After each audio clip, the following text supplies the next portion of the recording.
en el área de cultura del Ayuntamiento de Ayamonte, pues trae aquí a nuestro querido historiador vecino, Fernando Pesaña.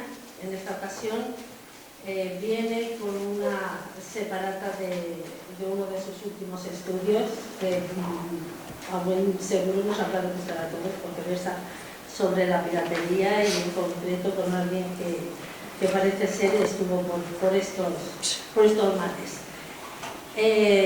Me acompaña, nos va a acompañar en el inicio y luego al final Felipe Santos, amigo del autor, del historiador, que quiere acompañarle también en este momento tan importante, con bueno, pues, unas tonadas a la guitarra portuguesa. Él se llama Felipe Santos. Yo les agradezco que hayan venido a pasar esta tarde del viernes aquí a la Casa Grande para escuchar una vez más historia, que sabemos que ahora pronto, en el mes de noviembre, serán las jornadas de historia de Ayamonte. Y bueno, como es tan importante, ayer también tuvimos un libro, un autor de un libro que nos trajo una pequeña historia de los templarios en la raya. Y bueno, hoy es Fernando, que ya, como he dicho con anterioridad, es de todos conocido, y María Antonia además va a hacerle la presentación, ¿vale? Que también ella es historiadora y de archivo, es doctora en historia moderna y archivera técnica del archivo Antonio Manuel González Díaz del Ayuntamiento de Ayamonte. Así es que, sin más, espero que disfruten lo que van a escuchar, tanto de música como de historia, y que bueno, pues que sirva también de enseñanza. Muchas gracias.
Muy buenas tardes a todos. Agradeceros vuestra asistencia a este acto. La verdad que hemos comenzado pues de una forma maravillosa y no cabe duda que ahora comentarles que vamos a presentar una separata con el título La expedición del corsario portugués don Gonzalo Camelo a las costas de Huelva en 1336, pues el ambiente se ha hecho muchísimo más acogedor. Bueno, estoy aquí para presentar a mi querido amigo Fernando Pesaña.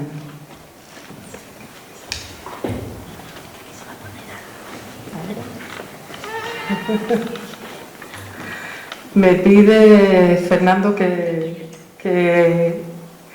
Felipe pueda, si nos está oyendo, que pueda tocar alguna más. Felipe, ¿ahora? ¿Deseas tocar alguna? Bueno. Estos son deseos directos del propio autor, además espontáneos. Es un placer. Gracias. He tocado una pieza que es de Pedro Caldeira Cabral, un contemporáneo. Se llama Brinquedo, Juguete. Y ahora voy a tocar otra de Carlos Paredes, que se llama Canção.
Muchísimas gracias. Tendremos la posibilidad al final del acto de que nos vuelvas a acompañar. Muchísimas gracias.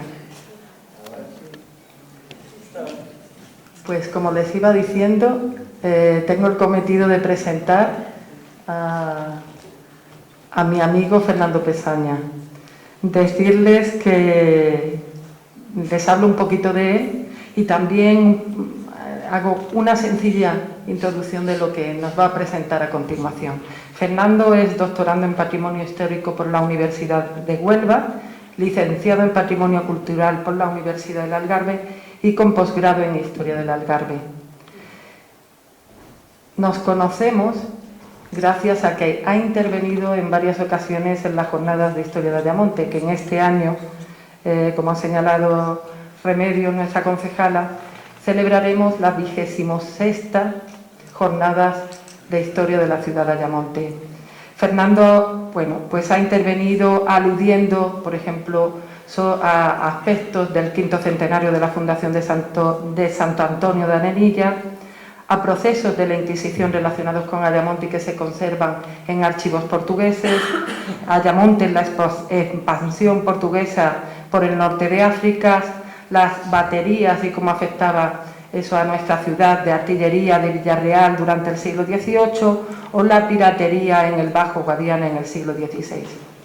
Incluso adelantarles que este año participará dándonos a conocer la figura del marqués consorte, en este caso esposo de doña Teresa Zúñiga de Guzmán, como protector de la actividad corsaria. Además, elabora su tesis relacionada con la expansión portuguesa en Marruecos durante la primera mitad del siglo XVI. Pero en esta ocasión, pues nos trasladamos hasta el siglo XIV. Se trata de una separata que hablará y observa el curioso asalto a las costas onubenses en 1336 que llevó a cabo una flota portuguesa compuesta por numerosas galeras al mando de Gonzalo Camelo. Traducida y maquetada por Adela Mora Sevilla, nos descubre los entresijos de una interesante expedición y de un atractivo episodio de la historia de nuestra comarca. Fernando, a partir de estos momentos, cuando yo le pase la palabra, pues nos hablará de un ataque que aparentemente se efectúa en la retaguardia de nuestro término, incluso de unas curiosas humillaciones nobiliarias de por medio, con intención incluso de intervenir ya en una frontera que llevaba siglos definida, o con la presencia de una curiosa tempestad que incluso trastoca la venganza. Pues a continuación le cedo la palabra. Fernando, un placer y muchísimas gracias. Muchísimas gracias. Hola, buenas tardes.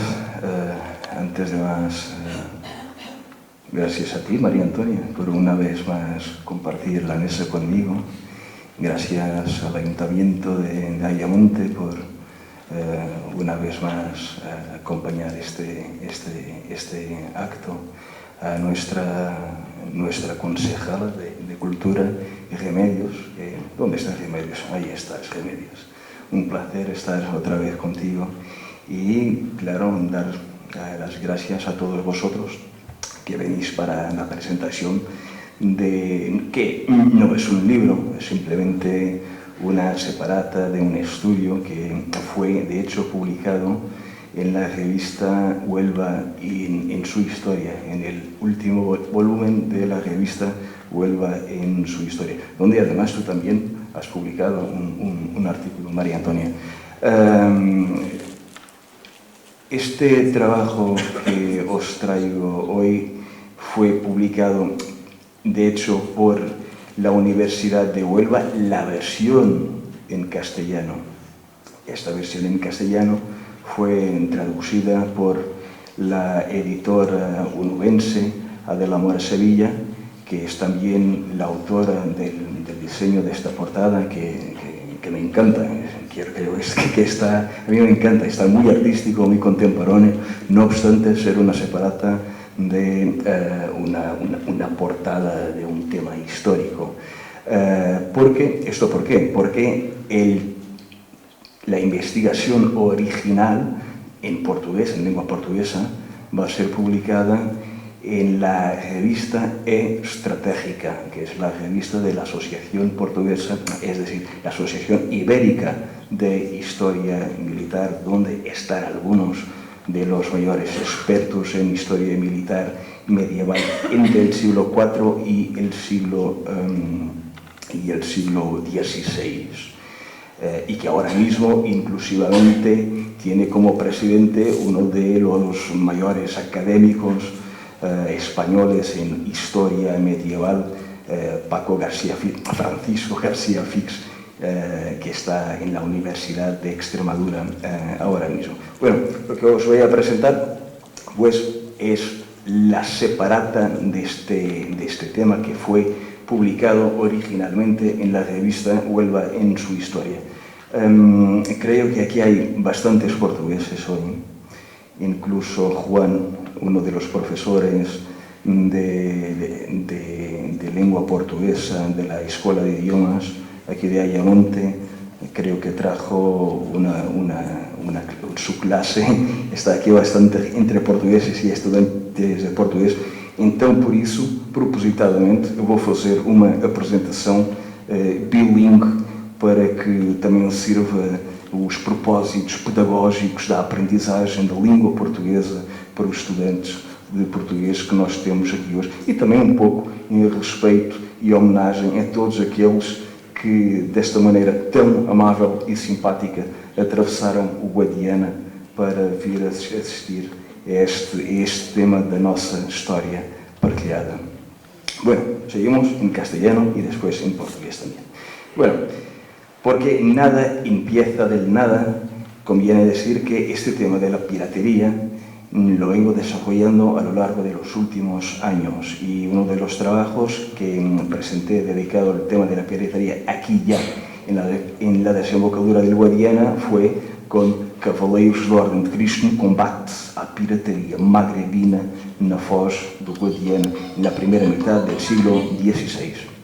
Bueno, este estudio todavía no fue publicado, pero después han venido otros donde el ataque de que os voy a hablar hoy, esta expedición militar de las que voy a hablar hoy, fue mencionada, no fue desarrollada, pero sí mencionada para efectos de contextualización histórica.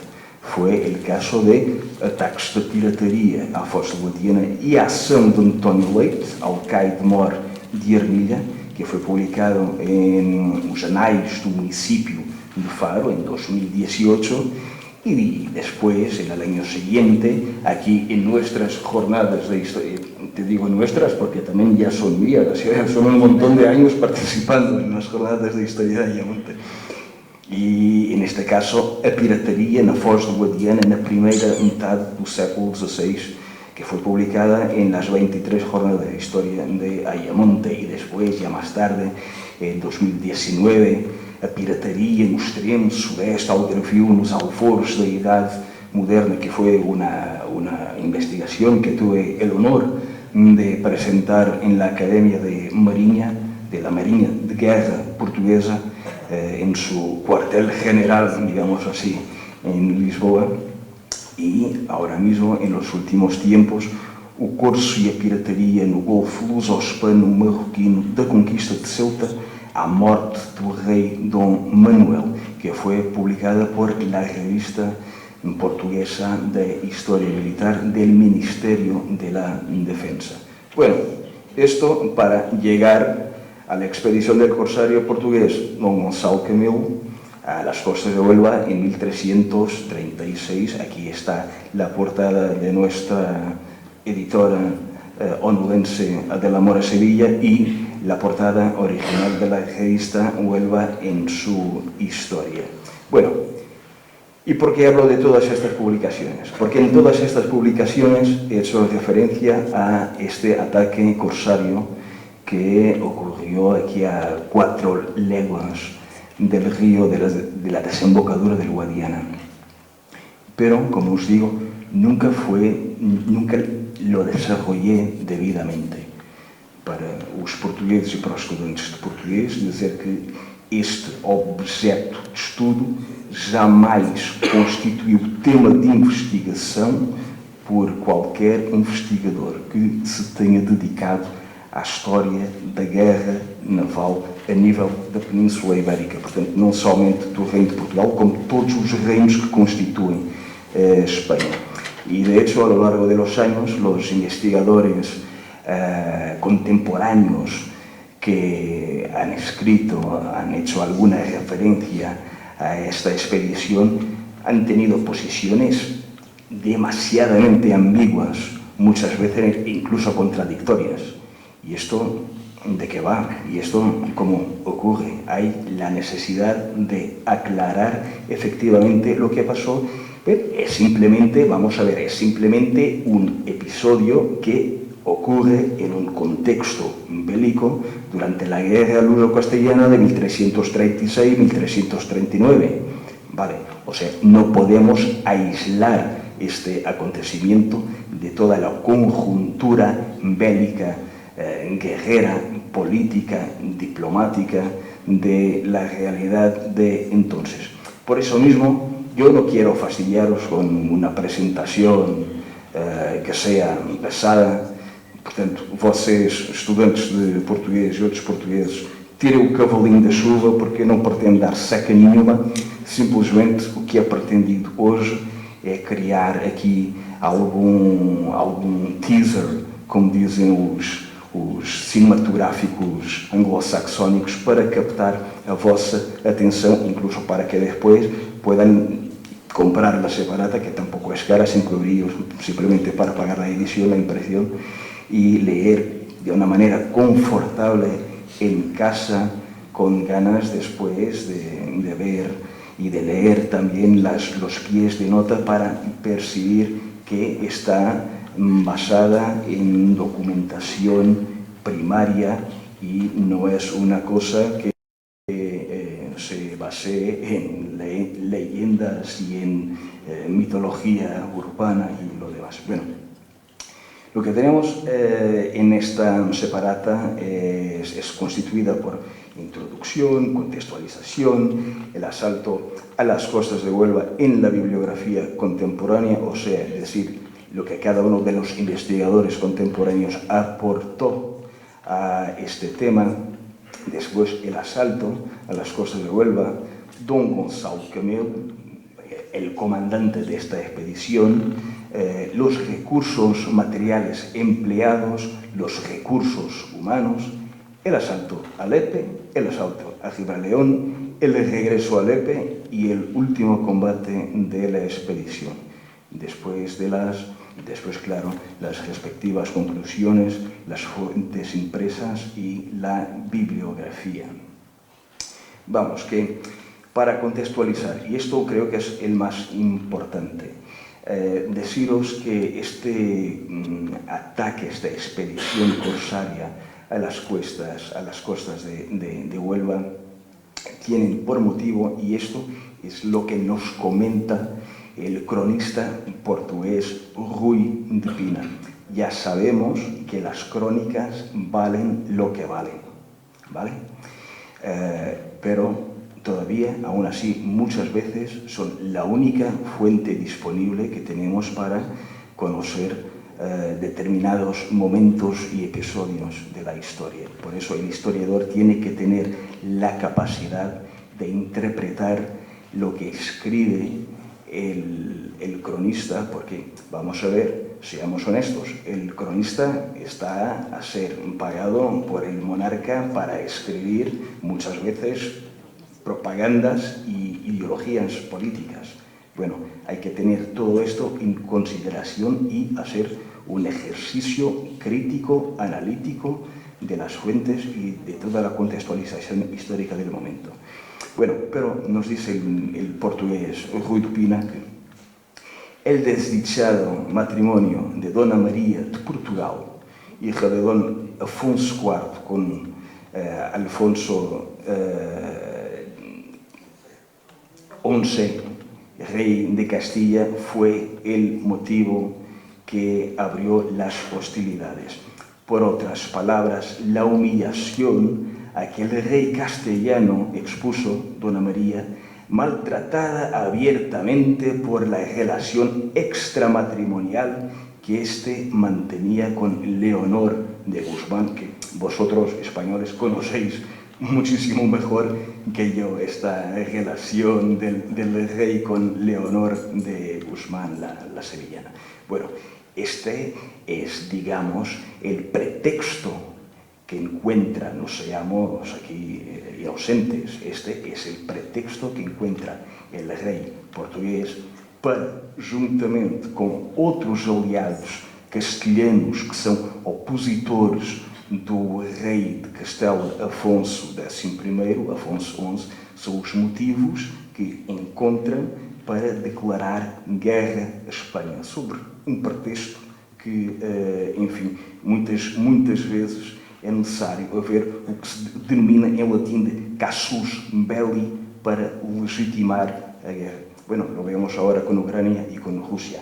Hay siempre que haber algún motivo que sirva de pretexto para una acción militar, sea una tontería o no. Bueno, en este caso, este repudio del rey castellano hacia la reina de Castilla, que era un infante, una princesa portuguesa, entonces fue lo que llevó a la negociación de matrimonio de Pedro de Portugal. Portanto, estamos a falar do futuro rei Dom Pedro, que mais tarde há de ter aquele romance casi anecdótico, como solemos dizer em castelhano, con a Inés de Castro. Pues estamos hablando de la negociación del matrimonio de Don Pedro de Portugal, que inicialmente estaba prometido a Dona Blanca de Castilla con Constanza Manuel, hija del poderoso infante Don Juan Manuel, que, ¿quién es? Es el principal opositor político de Alfonso XI. ¿Y qué hace Alfonso XI? Bueno, pues no está para jugar y manda secuestrar a Constanza Manuel. ¿Y esto para qué? Para que el matrimonio não se consuma, para que o matrimónio não possa acontecer. ¿Y por qué? Porque la unión del rey de Portugal a los opositores políticos del rey castellano, claro que no es del interés de la monarquía castellana. Y no solamente secuestró Dona Constanza en Toro, sino también asedió a Juan Núñez de Lara en Lerma. ¿Esto para qué? Para que Juan Núñez de Lara no pudiera juntar su ejército, sus recursos materiales militares a su digamos, amigo Don Juan Manuel. Bueno, este es el motivo político, ¿vale? Pero hay otro motivo, y este otro motivo para esta expedición militar es el casus belli que determinó el inicio de las hostilidades. Una vez más, es el cronista Rui de Pina que nos comenta que, y voy a leer el original que está en portugués: tendo el rei mandado Estevão Vaz Barbudo, seu almirante do mar, com 3 galés e 5 navios armados, sobre certos corsários que na costa de Portugal tinham feitas muitas presas e roubos. O almirante, com força de tormenta que nele deu, entrou no porto de Cádiz, onde estava por capitão Dom Gonçalo Ponce Marchena, o qual, com a armada que tinha, sem causa, veio sobre as galés e navios de Portugal, e este tomou por crueza, fez saltar e perder toda a gente delas no mar. O sea, vamos a ver, la flota portuguesa, que estaba en persecución de unos corsarios que solían atacar las costas del Algarve y las costas atlánticas portuguesas, pues cayó una tempestad sobre ellos. Pretendieron encontrar ayuda en el puerto de Cádiz, y el alcalde, el capitán de Cádiz, no solamente no ayudó la flota portuguesa, como si la cargó. Y eso fue el casus belli que antecedió el inicio de las hostilidades. Bueno, en estas circunstancias, ¿qué hace el rey portugués? El rey portugués pues se queda se queda furioso con esta situación y su hermano decide declarar guerra a Castilla y su hermano, Conde de Barcelos, invade Galicia mientras que el rey portugués se decide a poner un sitio a Badajoz. Y mientras está en Badajoz atacando la ciudad, pues mandó a sus caballeros a hacer cabalgadas contra Aroche, Cortegana y Aracena. O sea, ojo, estamos hablando de las villas que actualmente corresponden al norte, al límite norte de la provincia de Huelva. Pero por el sur también ordenó otras incursiones. En lo que toca a las cabalgadas contra Aroche, Cortegana y Aracena, nos comentan las crónicas: todos os arrabaldes destas vilas foram queimados e mortas, assás de gentes e deles cativos, e deles trouxeram com grande multidão de roubos. Bueno, vamos a ver. El asalto de Don Gonzalo Camelo en la historiografía contemporánea, como os dije anteriormente, los militares, historiadores, los académicos que han escrito sobre el tema hacen siempre referencias ambiguas y contradictorias en lo que toca a esta expedición. ¿Qué pasa con las fuentes castellanas? ¿Qué nos cuentan las fuentes castellanas? Nada, simplemente nada, omiten lo que pasó. Tenemos, por ejemplo, la Crónica General de España de 1344. Y ojo, cuando hablamos de la Crónica General de España, no hablamos del país contemporáneo España, estamos hablando de los reinos ibéricos, ¿vale? No hace casi referencias a las campañas militares, así como las crónicas de Alfonso XI. Por ejemplo, la gran crónica de Alfonso XI, de Fernán Sánchez de Valladolid, omite todos los hechos ocurridos entre finales de junio y mediados de septiembre de 1336, como inclusivamente podemos comprobar en los capítulos que están dedicados a estas fechas, así como la crónica de don Alfonso el Onceno de Francisco Cerda y Rico, es un historiador más reciente del siglo XVIII, un gran paleógrafo español, castellano, que también no hace ninguna referencia. Una vez más, ya sabemos que las crónicas son siempre determinadas por los intereses de quien las encarga, o sea, de los monarcas, de los reyes. Bueno, en lo que toca a la historia de Portugal, sí que las crónicas mencionan este ataque del corsario portugués Don Gonzalo Camelo. Durante muchísimos años, la fuente principal para nuestro conocimiento de este episodio fue la crónica de Rui de Pina, crónica del rey Afonso IV, así como más tarde, ya en el siglo XVII, Duarte Nunes de León, que es un cronista que se va a basar, por supuesto, en Rui de Pina, también hace referencia. Pero en los últimos años, en las últimas décadas, ha sido identificada una crónica que no era conocida. ¿Qué crónica es? Es la Crónica de Portugal de 1419. ¿Qué crónica es esta? No se sabe exactamente. Fue encontrada, la narrativa termina en 1419, pero se cree que será una parte de la crónica perdida de Dom Pai Pérez Correia, para quien es fluente en la lengua portuguesa, y el castellano Don Pelayo Pérez. Los españoles suelen cambiar mucho el nombre a la gente, a los portugueses principalmente. Y esta es la crónica más cercana de este episodio bélico y que nos cuenta con mayor detalle lo que se pasó por entonces. Yo tengo que compartir esto con vosotros, no puedo pasar sin compartir. Hace unos días un órgano de comunicación, no voy a decir cuál, pero un órgano de comunicación de la provincia de Huelva publicó una noticia que pone: Fernando Pesaña habla en Ayamonte sobre el corsario luso Gonçalo Camil.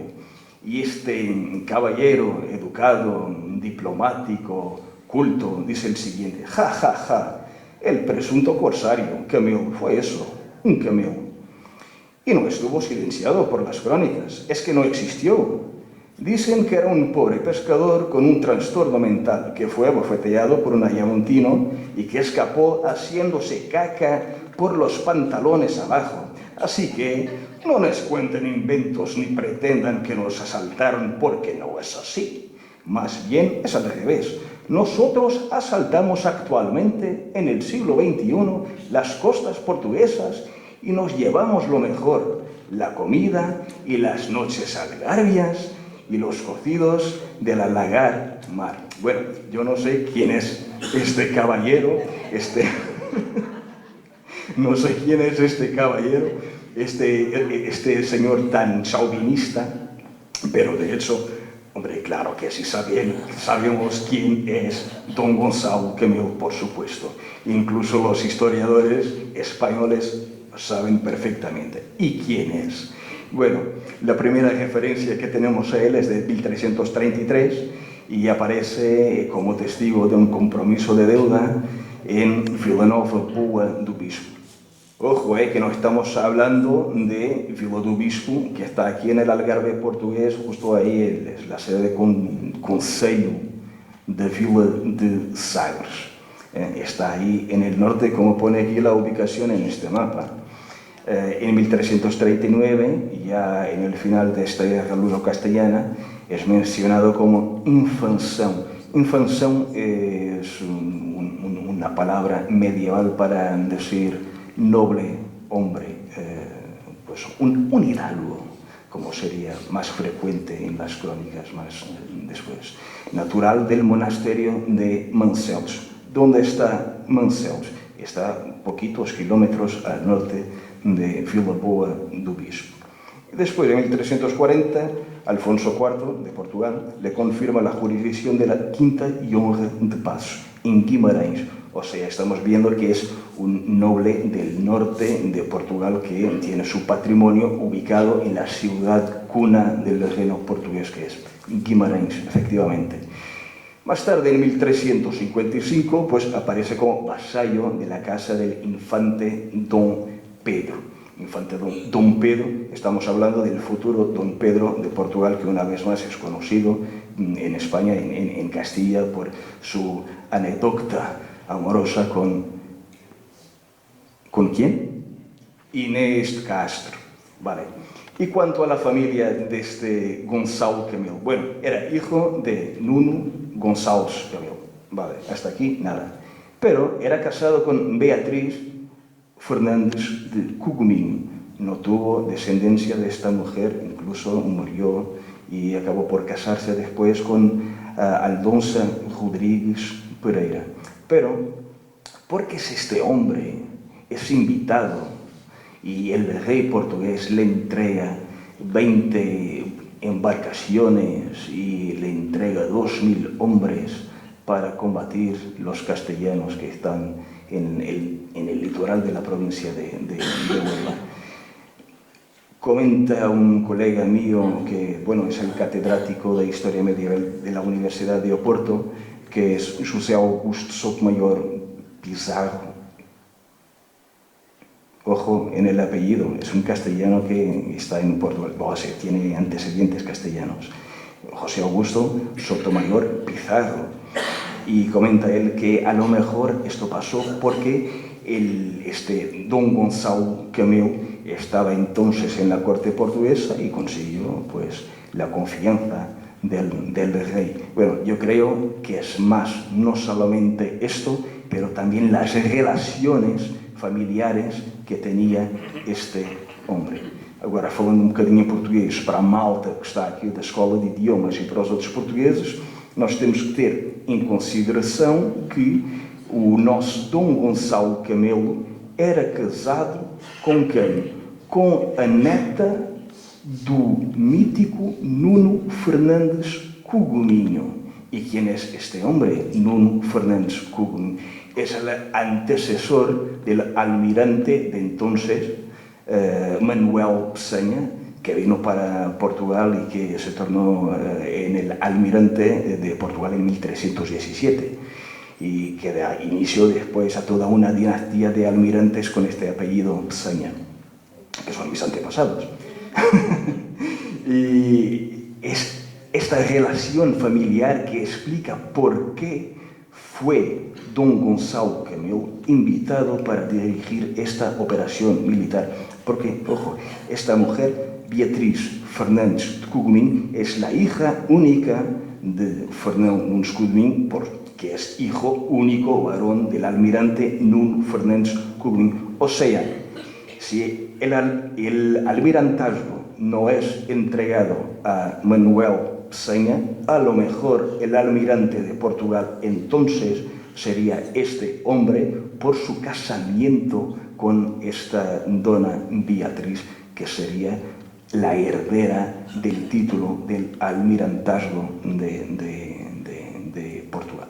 Bueno, esto además de otras situaciones, como por ejemplo el apoyo que prestó en su juventud don Gonçalo Camelo al rey, ahora rey portugués, don Afonso IV, durante las guerras civiles entre don Dinis y don Afonso IV. Simplemente a título de ejemplo y para, es apenas una curiosidad, pero esto quizás es uno de los documentos medievales más conocidos de la historia de Portugal.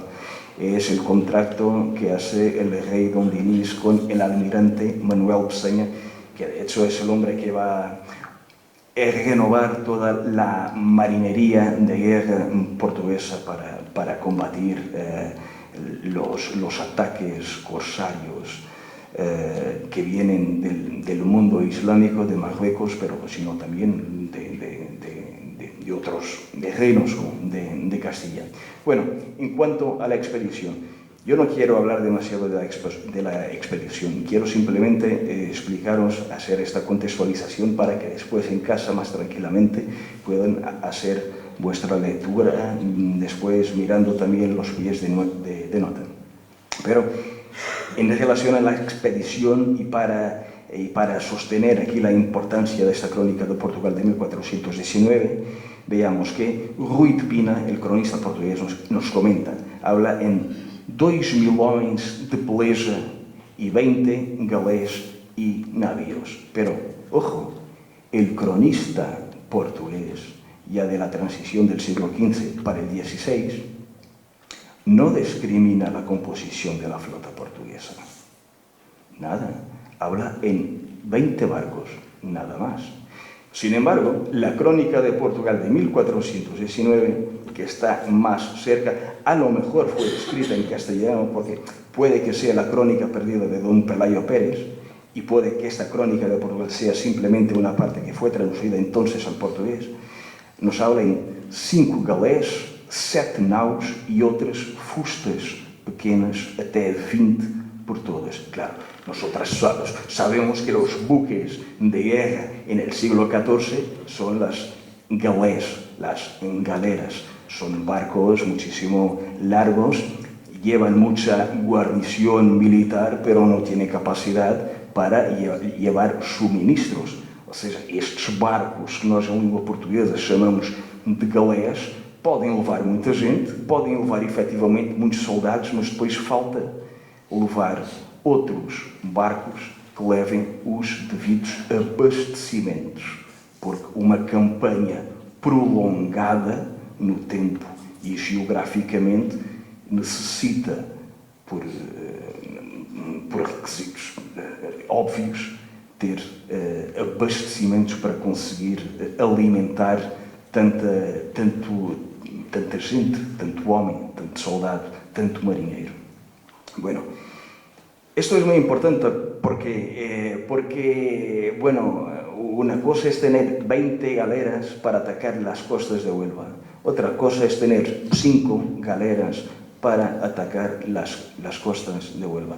O sea, una vez más, tenemos que leer estas crónicas de una manera analítica y problematizar la información. O sea, 20 galeras no son 5 galeras. O sea, el poder ofensivo de esta expedición militar es muchísimo menor de lo que Ruy Dupina nos hace entender en su crónica del rey Don Afonso IV. Y en lo que toca en Ayamonte, yo no quiero hablar de Lepe en esta presentación y tampoco quiero hablar de Gibraleón. ¿Y por qué? Como haga alguna presentación después en Lepre y en Gibraleón, ¿qué voy yo a decir? No, no puede ser. Voy a centrarme ahora simplemente en una interpretación del caso de Ayamonte. En Ayamonte no es atacada por Dom Gonçalo Camelo. E porquê? Se nós temos aqui uma fronteira, se Ayamonte está numa fronteira diretamente em frente a Castro Marinho, por que motivo Ayamonte não é atacada por Dom Gonçalo Camelo? Pues es muy simple. Es que nos comenta Ruy de Pina, y nos comentan las crónicas, incluso la crónica de Portugal de 1419, que chegaram ao primeiro lugar de Castela, a que chamam Lepe. Lepe não é a primeira cidade de Castela para quem vem de oeste. Ayamonte es la primera ciudad para quien viene del oeste. ¿Y por qué no atacan Ayamonte? Hay un motivo para ello. Es que en 1336, ¿quién es el señor de Ayamonte? Dime, María Antonia. Es Juan Alonso de Guzmán. ¿Quién es Juan Alonso de Guzmán? Pues es el hijo de Guzmán el Bueno, desde luego, y de doña María Coronel. Este hombre, entonces, bueno, no solamente el señor de Ayamonte, el señor de tanta cosa, inclusivamente Lepe, Sanlúcar de la Barrameda. Bueno, lo que interesa aquí es Ayamonte. ¿Y por qué no ataca Ayamonte? Porque este hombre, el señor de Ayamonte, Juan Alonso de Guzmán, poco antes, meses antes, había impuesto una derrota a las tropas portuguesas en Villanueva de Barcarrota. Entonces el rey portugués puso asedio, un cerco a Badajoz y envió sus caballeros a Villanueva de Barcarrota. Pero ahí estaba este señor de Ayamonte, y este señor de Ayamonte ha conseguido una victoria contra los portugueses que hizo con que el rey portugués tuviera que abandonar el asedio. Claro que el rey portugués se quedó cabreado con esto, claro. Entonces sería esperado que el ataque del corsario Don Gonçalo Camelo fuera dirigido antes de más a una plaza de frontera como Ayamonte, desde luego. Pero no, el corsario no hizo eso, porque, como nos dice también Pedro Barrantes Maldonado en las ilustraciones de la Casa de Niebla, Ayamonte por entonces tenía guarnición militar que había ponido ahí este señor de Ayamonte, Juan Alonso de Guzmán. O sea, no atacó Ayamonte por delante, podía haberlo hecho 100 años antes. Por ejemplo, el rey portugués Dom Sancho II atacó a Ayamonte y la conquistó a los moros con fuerzas terrestres y navales. O sea, el río Guadiana tenía suficientes condiciones para atacar por el mar el castillo de Ayamonte, pero no lo hizo. ¿Qué ha hecho el corsario? Atacó los dominios, el señorío de Juan Alonso de Guzmán por la retaguardia. ¿Y qué ha hecho? Pues navegó a lo largo de lo que actualmente es Isla Canela, y Punta del Mural, Isla Cristina, Isla Antiña, hasta llegar a la barra del río Piedras. Y la crónica de Portugal de 1419, cuando hace la discriminación de la flota portuguesa, esto es interesante porque nos da cuenta de la utilización de barcos chicos, barcos más pequeños. Y son exactamente estos barcos más chicos, más pequeños, que van a permitir que los corsarios portugueses penetren en el territorio subiendo el río Piedras hasta llegar a Lepe. Los leperos pues, son cogidos completamente de sorpresa y, como es comprensible, pues los portugueses incendian los campos agrícolas, roban, matan y vienen después. Después del ataque a Lepe se van a Gibraleón. En Gibraleón después acaban por navegar todo lo que actualmente corresponde a la lengua de tierra, que es Punta Umbría, y entran en el río Odiel. Aqui sim, quando nós entramos no rio Odiel, já temos calado suficiente, já existe calado suficiente, vocês que são da província do Elva, para saberem que é perfeitamente possível fazer uma navegação em segurança até chegar pelo menos a esta Huelva mais contemporânea, até chegar a Gibraleón. Y entonces, bueno, es que ojo, que los portugueses no atacan la ciudad de Gibraleón, lo que atacan son los arrabaldes, les interesa dañar económicamente los vecinos castellanos y por eso queman sus territorios, sus producciones agrícolas, roban lo que pueden y se marchan de una manera muy rápida. No había otra posibilidad. ¿Y por qué? Pues imaginen si el alcalde de Gibraleón articula una operación terrestre con otra operación naval venida de Sevilla. Pues los portugueses se quedarían claramente atrapados en el río Odiel con este bloqueo. Por eso esta fue una operación muy rápida. Y tras Gibraleón vuelven otra vez para Lepe. Y en Lepe después hay el último combate. Las crónicas nos dan cuenta que Don Nuño Portocarrero, que entonces era el alcaide de Lepe, que intentó impedir el desembarque de los portugueses, una gran batalla, con los recursos humanos que el alcalde de Lepe consiguió entonces, que no sería mucha gente, y era gente, por supuesto, del campo, no son gente que está acostumbrada a este tipo de práctica depredatoria de la guerra marítima. O sea, los corsarios, efectivamente, en teoría, estarían mejor armados, habituados a la guerra, y por eso las fuentes nos dan cuenta de 80 muertos de los castellanos contra 25 muertos de los portugueses. Si los números pueden estar exagerados, bueno, a lo mejor sí, pero si tenemos en consideración que los leperos son atacados de sorpresa y que los otros están mejor armados, pues es perfectamente comprensible que el número de bajas castellanas sea muchísimo superior. Y tras esto ocurre lo que es, digamos, el gran desastre, digamos, de toda esta expedición.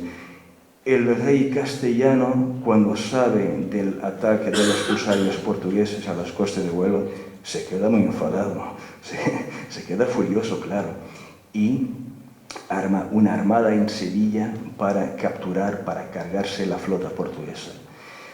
Va en su persecución, pero entonces nos comentan todas las crónicas que cayó una gran tempestad sobre la armada castellana y mueren todos los castellanos en el mar. Incluso la armada portuguesa también es tocada por esta tempestad. O sea, los que llegan a Lisboa son los supervivientes de los combates y los supervivientes que, bueno, no han naufragado a causa de la gran tempestad. Y este, bueno, es un episodio triste porque con la guerra nadie gana. Las vidas humanas se pierden siempre simplemente para satisfacer los intereses políticos de quien está en el poder, en este caso de los reinos hispánicos. Bueno, yo no quiero profundizar más esta charla. Acho que, utilizando aqui o bom português, já deu uma seca tremenda a quem está aqui e espero ter conseguido suscitar, de alguma maneira, o interesse daqueles que irão fazer uma leitura mais atenta e que aqui se encontra em cima da mesa. Agradeceros por vuestra presencia aquí, hace calor, es verdad. Bueno, quizás nos vayamos en las jornadas de historia de Ayamonte. Yo seguro que estaré aquí para hablar de un marqués consorte de Ayamonte que fue un protector de la actividad corsaria aquí en el Mar de las Yeguas. Y agradeceros, muchísimas gracias por vuestra presencia. Muito obrigado por todos aqueles que vieram de Portugal para assistir a esta pequena apresentação. Nos vemos pronto. Ahora mismo tenemos otro momento musical con nuestro guitarrista de guitarra portuguesa, Filipe Santos. Y como termine el momento musical, aquí estaré para firmar los libros que quieran comprar. Nuestra querida editora Adela Mora Sevilla estará aquí conmigo para quien quiera comprar el libro. Y antes de más, decir también que no obstante el trabajo editorial de Adela Mora Sevilla, la impresión fue hecha por la editorial Guadiana de Villarreal de San Antonio, y el resultado fue esta separata tan bonita, tan estética. Bueno, un placer compartir estos conocimientos con vosotros. Muchísimas gracias. Os quiero un montón.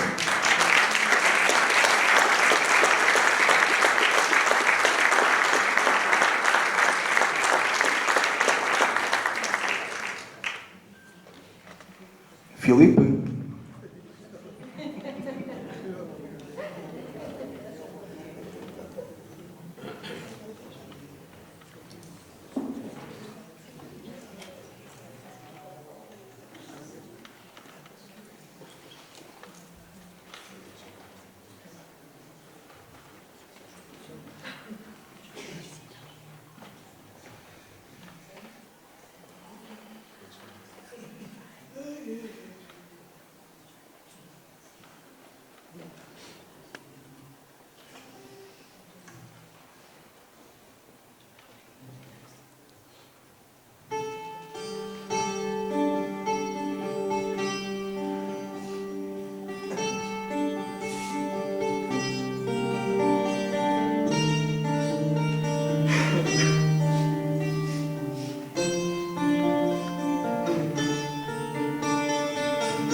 tema de Fischer Brunel, de un grupo llamado Morbida India. Y ahora termino con otro tema de Carlos Pérez, quizás más o menos.